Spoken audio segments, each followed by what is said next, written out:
I am the Tofu Golem. Please enjoy the video. You start by confirming compatibility and getting the basics in place. First, make sure your Samsung TV model supports an external USB wireless LAN adapter. If unsure, check the model info in Settings.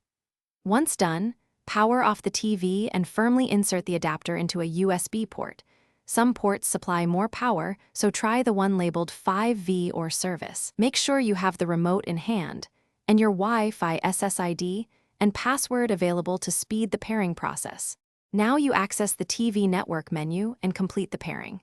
Power the TV on and open Settings, then General and Network or Network Settings depending on model. You will select Wireless and run a scan. The adapter should present your SSID in the list. Choose your network and carefully enter the password using the on-screen keyboard.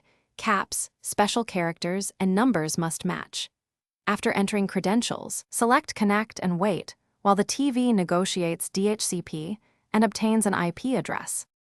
Finish by verifying connectivity and addressing common failures. Once connected, check that the network status shows an IP address and test streaming a short video to confirm throughput. If you don't get online, power cycle the TV and router, try a different USB port, or remove and reinsert the adapter. Sometimes adapters need the TV reboot. If problems persist, the adapter may be incompatible or require a firmware update. Try a different compatible adapter or contact Samsung support as a final.